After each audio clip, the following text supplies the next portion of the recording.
Madam President. The Republican whip. Madam President, as we all learned in civics class in high school, the purpose of the United States Senate was to ensure that every state in the nation had at least 2 votes on important matters that might affect not only the country generally, but also our states. Some of us represent small states, and some of us represent large states. I'm privileged to represent one that has 26 million people in it, and we're growing by roughly 1,000 or more people a day, moving to Texas because that's where the jobs are. Our economy is prospering relative to the rest of the country because, as I like to tell my friends in this chamber from time to time, we still believe in the free enterprise system in Texas and the private sector that creates jobs and opportunities and where people can move and to pursue their American dream. But regardless of which party we come from or which part of the country we come from or who controls this chamber, the United States Senate has historically recognized 2 fundamental rights: the right to debate legislation and the right to offer amendments to legislation. When those rights are denied, our constituents, particularly those of us who are serving in the minority, our constituents' rights are essentially severed. They lose their voice. They lose their opportunity to have their views represented in the amendment process, the shaping of legislation that could be improved and or not.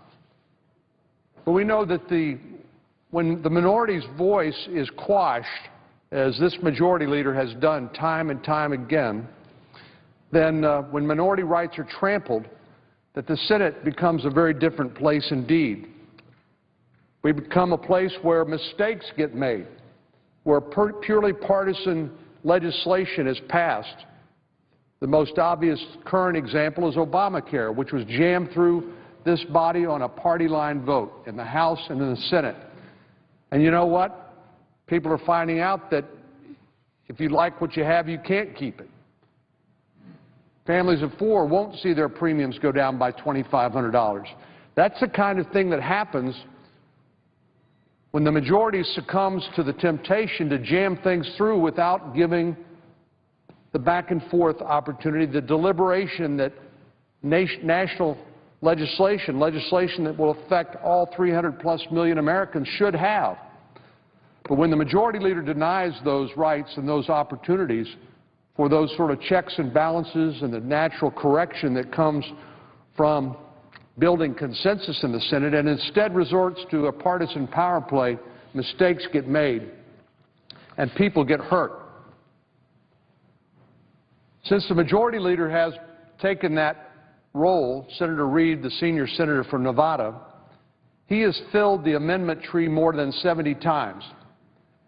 Now, for those who get bored at the concept of Senate procedure and how the Senate's rules actually work, let me just say that what that means is that effectively the majority leader has denied the opportunity to offer any amendments to legislation by, quote, filling the amendment tree. That's the way he actually accomplishes that.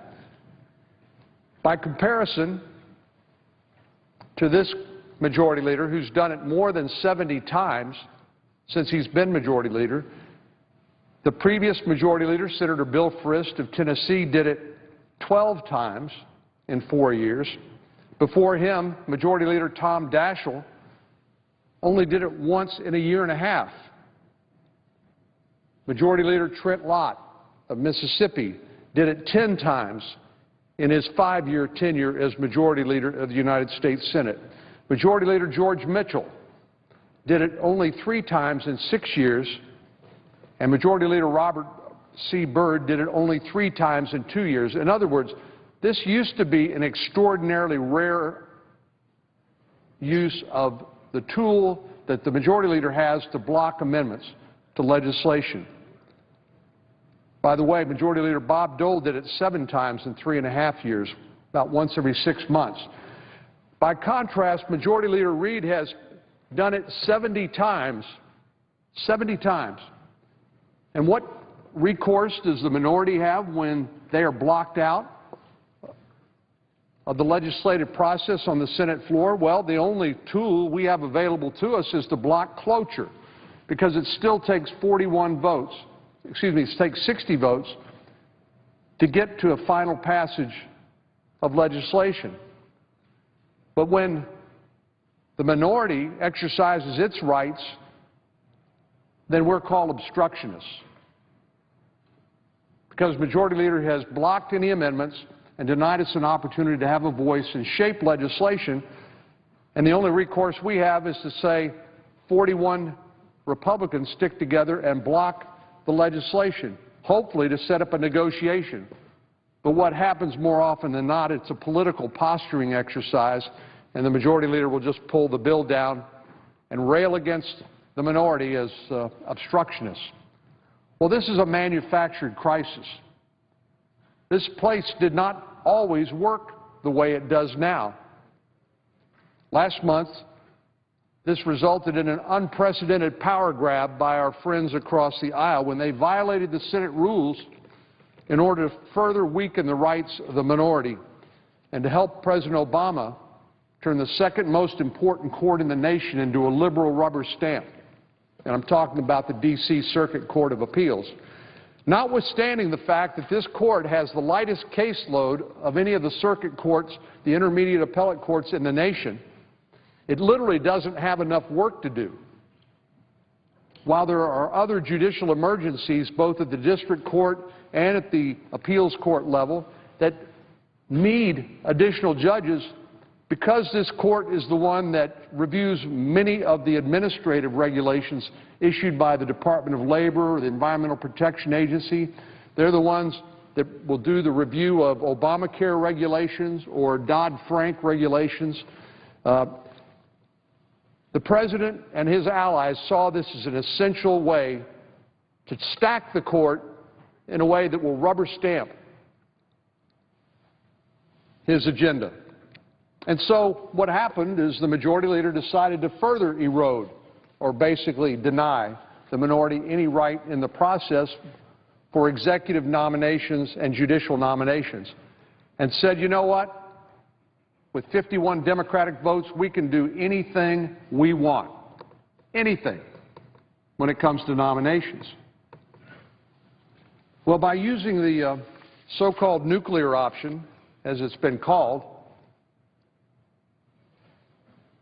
the Majority Leader and his allies went against the advice of some pretty wise members who have been in the Senate for a long time. And I'm thinking particularly about the senator from Michigan, Senator Levin, who served for 6 terms in the United States Senate and who's going to be retiring at the end of this next term. Prior to that vote, Senator Levin warned his fellow Democrats not to take up the nuclear option, to leave it on the table and to walk away, because he said pursuing the nuclear option in this manner removes an important check on majority overreach, which is central to our system of government. It's the checks and balances that are so important that Senator Levin was talking about. Well, I know most people get bored at talking about the processes by which things happen here or don't happen, or the Senate rules, but they happen to be pretty important to our democracy and demonstrating respect for minority rights. And you know what?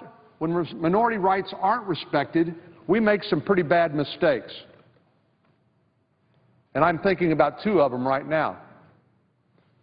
We're currently debating the Defense Authorization Bill, which is a very important piece of legislation because this is the authorization given to our national security agencies, particularly the Department of Defense, to be able to function, to be able to keep our country safe.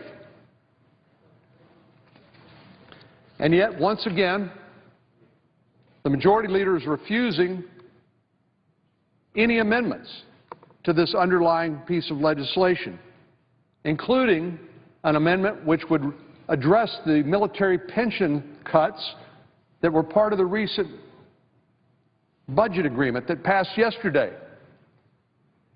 You know, it was amazing to hear the mock horror of people in this chamber when they found out that our military, active duty military, were being discriminated against and punished by the budget agreement that was passed yesterday to the tune of roughly $6 billion over 10 years.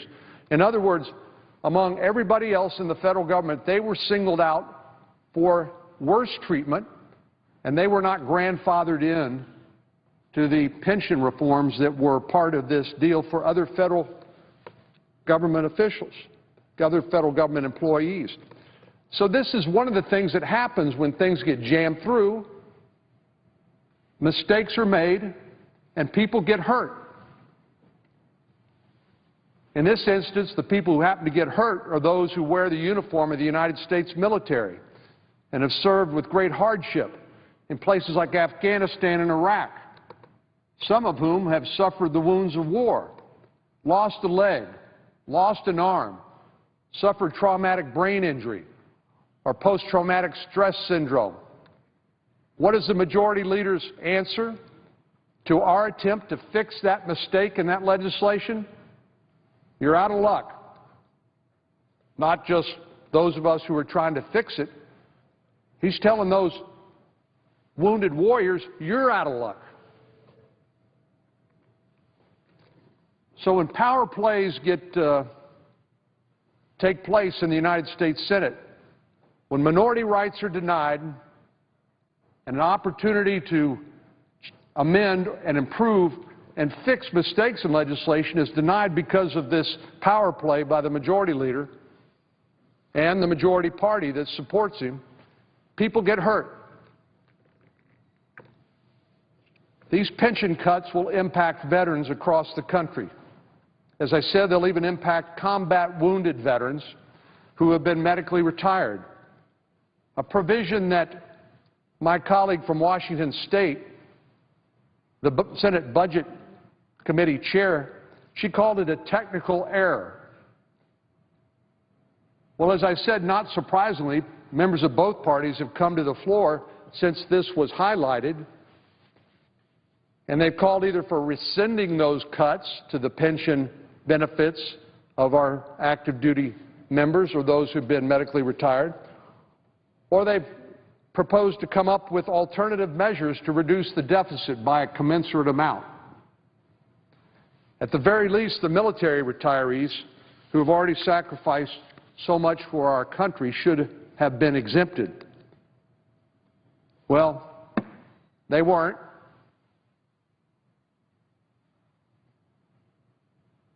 I'm encouraged that there has been some talk across the aisle about acknowledging the problem and the mistake, yet instead of taking action today or yesterday when we passed the budget deal that discriminated against our active duty military, they were told, just wait until next month. We'll take care of it then. It reminds me why the most feared words in the English language are sometimes said to be, don't worry, we're from the government, we're here to help. Well, these wounded warriors, they need more than our rhetoric. They need our action. And they're the ones that are being punished by the strong-arm tactics of the majority leader and the majority party. Why should they have to wait? We know things don't always happen on schedule around here. There's time, as the world knows it, and there's Senate time, and those are very different. Shouldn't we do everything possible now, today, to make sure that these folks have peace of mind, particularly during this season of the year? If it was a technical error to include military retirees in the pension cuts, why are we not fixing the problem today? Well, there's no good reason. There's zero good reason. And these kind of strong-arm tactics need to be called out. Because while some people may think these are technical rules of the Senate and they're bored by them, the press doesn't want to write any stories about them, What I'm here to say is people get hurt by hyper-partisanship and strong-arm tactics in the United States Senate. People get hurt. Well, let me tell you about some other folks that are being shown disrespect as a result of the strong-arm tactics by the majority leader. I've introduced legislation that would allow for medals to be awarded to members of the armed services and civilian employees of the Department of Defense who were killed or wounded in an attack perpetrated by a homegrown violent extremist who was inspired or motivated by a foreign terrorist organization. And of course, what I'm talking about is what happened about 4 years ago at Fort Hood, Texas, when Major Nadal Hassan, who had become radicalized by a Muslim cleric who the president subsequently put on his kill list and who was killed with a drone attack in Yemen, Anwar al-Awlaki. Nadal Hassan had communicated with him more than 20 different times by email, and over the years had shown increasing tendencies to blame the United States for what was happening in the Middle East, and basically ended up declaring war against his own country, even while wearing the uniform of the United States Army. Well, he killed 12 people in Fort Hood, Texas, Killeen, Texas, while standing up and yelling, "Allah Akbar," the cry often used by suicide bombers and other terrorists in the Middle East and elsewhere. Clearly, this was not a case of workplace violence.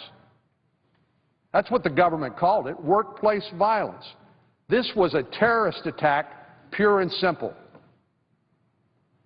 No more, no less than what happened that killed 3,000 Americans on September the 11th, 2001. Now, you know what the United States government did in 2001, quite appropriately in my view? The Secretary of Defense exercised his discretion to award Purple Hearts and the appropriate and commensurate benefits that go along with being casualties of war. That was war being declared against the United States. And the United States Congress issued an authorization for the use of military force, recognizing it as an act of war. But when I've tried to offer this amendment to recognize the loss of life in the line of duty of 11 military members and a Department of Defense contractor being awarded the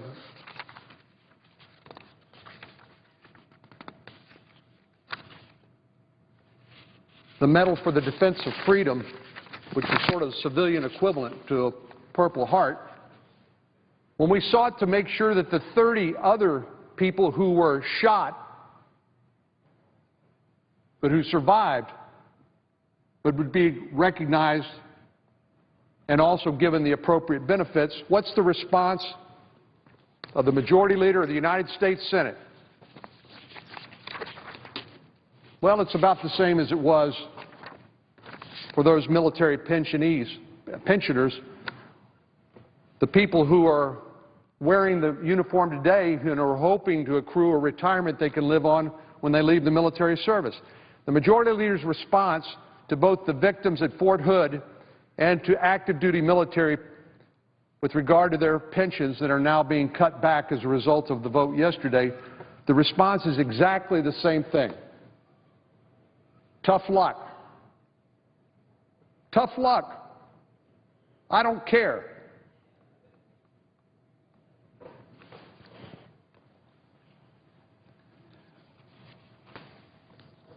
Madam President, as I said earlier, while people may not care about the Senate rules and the traditions of the Senate, while they may not recognize this power grab that resulted in an unprecedented trampling of minority rights in the United States Senate, when these sort of partisan power grabs happen, people get hurt.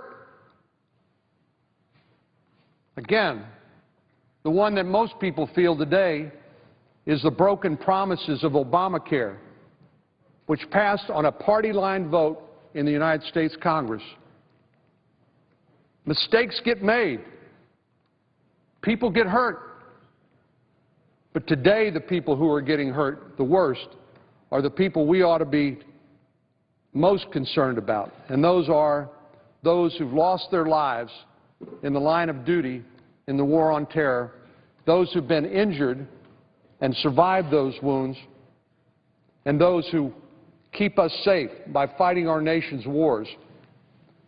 Those are the people being hurt today. So, Madam President, I will support the underlying defense authorization bill, but I did vote against closing off debate yesterday because I felt like the denial of the opportunity to offer amendments and an opportunity to vote on important corrections to the bill that I've described here a moment ago was a terrible mistake. But those cries for rationality and reason were simply ignored. So I will vote for the underlying defense authorization bill because it does contain some good work. But I'm absolutely outraged on behalf of the people I represent in my state, some of whom I've described, by the majority leader's refusal to allow consideration of any amendments to the bill and his blatant disregard for the rights of my constituents. I just want to close by reminding the majority leader what he said himself, words out of his own mouth 7 years ago, shortly before his party took control of the chamber.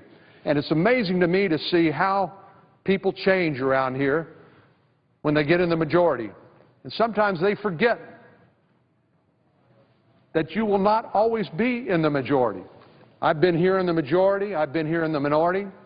I can tell you I enjoy being in the majority more.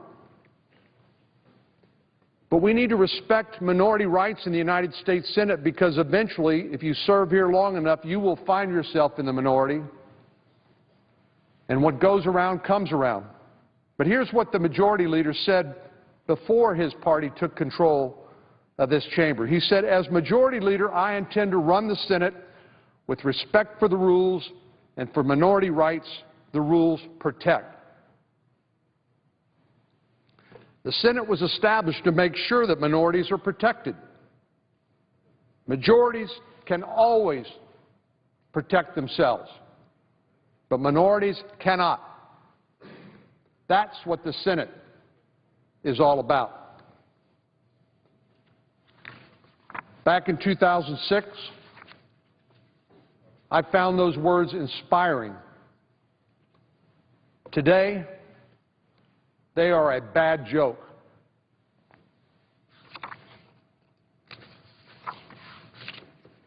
Madam President, I yield the floor.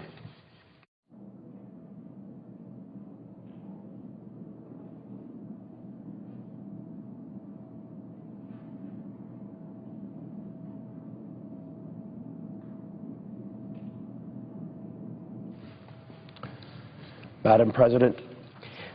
Senator from Oregon. Madam President, I ask unanimous consent the Senate recess from 12:45 p.m. until 2:15 p.m., that the time in recess count post-cloture. Further, that the time from 2:15 p.m. until 2:35 p.m. be controlled by the majority leader or his designee. The time from 2:35 p.m. until 3:15 p.m. be controlled by the Republican leader or his designee. Without objection. Thank you, Madam President. My voice is a little weaker than usual, thanks to a winter cold, but I come to the floor today, nevertheless, because there is an issue on which it is important not to remain silent, and that as just a few days from today, more than 1 million people across America are going to lose their unemployment benefits. Those benefits are a bridge to the next job. Those benefits are a foundation for a family during a rough time while searching for that next job. Those benefits ensure that the stability of the family provides a solid foundation for the children during those weeks and months. But instead of maintaining this important bridge for more than 1 million American families, we are going to allow it to be dismantled on December the 28th of this year, 3 days after Christmas. I'm going to put up a chart.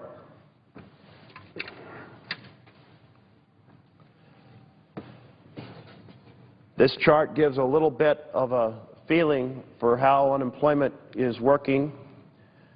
We have the total number of those searching for work in Oregon who cannot find a job, and we can see how it rose dramatically in 2008 when the economy collapsed, and how it's gradually improved, and yet unemployment remains quite high in Oregon. Not as high as it was, but still quite high, and it remains quite high across this nation. So we have a structure in place. So every state provides 26 weeks of unemployment, and then depending upon the unemployment level in different states, states take advantage of a federal program for emergency unemployment, and that works a little bit like this. If your unemployment rate is below 6%, you're eligible for 14 additional weeks of unemployment for families. So the total goes from 26 weeks to 40 weeks. If your unemployment rate is between 6 and 7%, the state is eligible for 28 weeks, for a total of 54 weeks, still less than a year of unemployment insurance. If it's between 7 to 9%, as it is in Oregon, the total goes to 37 additional weeks, which means with the 26 underlying weeks with the state, 63 weeks. And if your unemployment is over 9%, then the amount is 10 weeks more, or a total of 73. Now, on the 28th, just days from today, there will be about 17,000 Oregonians who will be completely cut off from their unemployment. Not tapered, not a few at a time. All of those who have more than 26 weeks right now will instantly be cut off. So that's 17,000 families, or at an average of 3 individuals per family, 50,000 Oregonians who are going to get a big lump of coal from the Republicans in this chamber in their stocking. Because their argument is we shouldn't keep in place this program because those folks should just go out and get jobs. Well, I would remind them, this program was set up under a Republican administration, and it was set up to balance the fact that in states where jobs are more readily available, the number of weeks of provided unemployment assistance are fewer. And in states with higher levels of unemployment, where it's virtually impossible to find a job because there's so many applicants for any one job, then the number of unemployment weeks is greater. Now, this was a bipartisan plan, and this plan was implemented when the national unemployment rate was 5.6%. The unemployment rate today is 7.3%. The bipartisan emergency unemployment program that provided more than 26 weeks was implemented when there were 137.3 million Americans working. More Americans who are working than today. So if what was good enough under a Republican administration, under bipartisan support, that created a careful balance between unemployment, that is the challenge of getting a job, and the bridge to the next job. If it worked then, why not now? Why throw 17,000 families in Oregon out in the cold.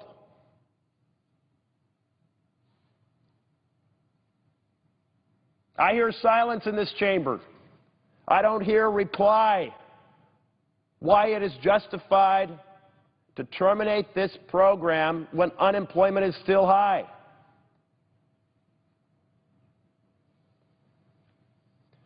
Now, my colleagues here, some, they want to keep all the special tax breaks for the oil companies and all the special tax breaks for the coal companies.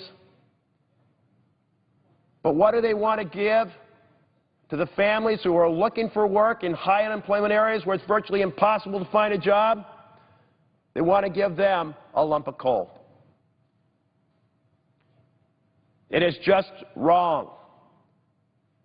Moreover, not only does this program help those families directly, but it helps the entire economy improve gradually, because those benefits are immediately spent by these families. These benefits help families get through a hard time. They help them pay the mortgage, which solidifies not just this family, but by preventing a foreclosure, solidifies the street and the community from the impact of foreclosures, of empty homes. It is a guard family between getting to the next job and ending up homeless. So I call upon my colleagues to come to this chamber and pass immediately the extension of this carefully balanced program that not only directly benefits families that are doing the hard work of finding the next job, but provides a solid foundation for our economy. This is no time to try to deflate our economy and throw more people out of work. But that's what happens when you cut this program. So I encourage my colleagues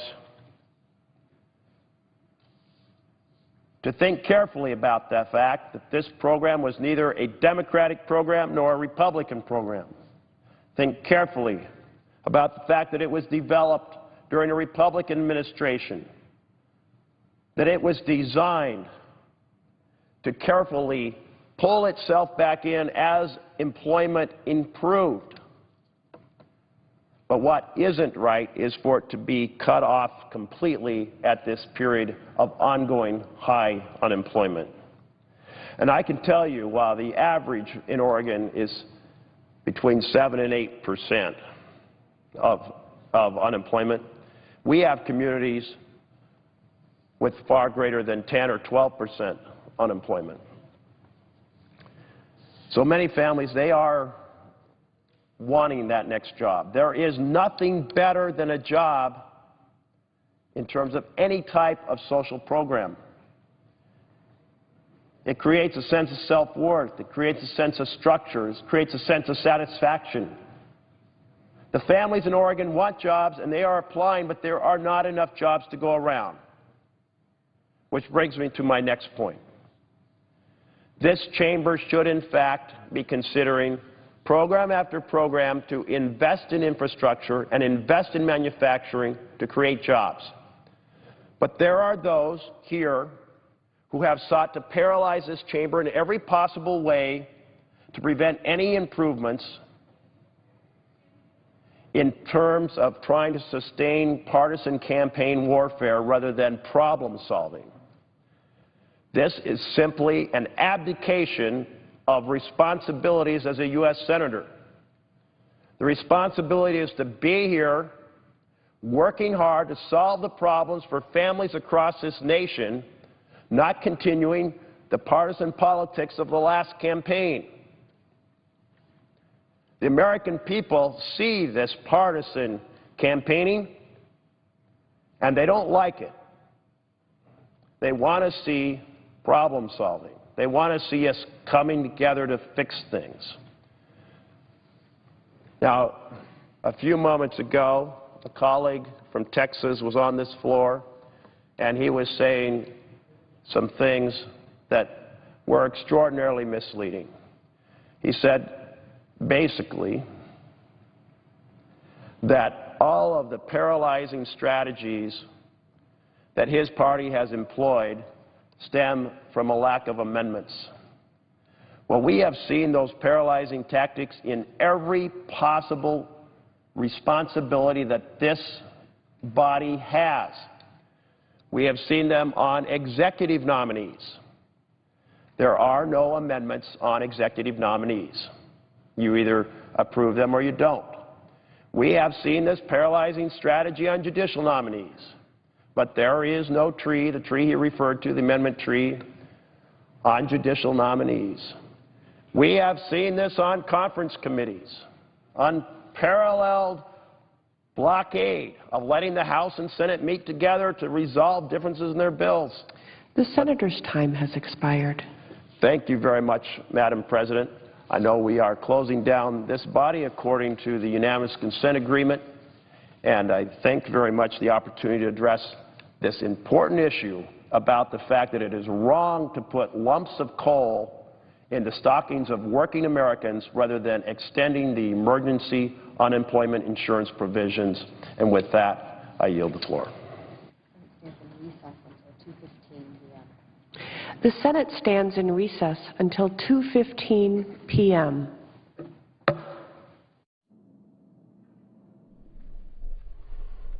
And the Senate taking about a half-hour recess. They've been continuing debate on the Defense Authorization Bill for 2014. Just released from the White House is their statement of administration support for that bill, saying that although the bill includes a number of provisions that restrict or limit the Defense Department's ability to align military capabilities, the administration supports passage of the legislation. Just out from the White House. We will have the Senate back coverage when the Senate returns, here again in about a half an hour on C-SPAN 2.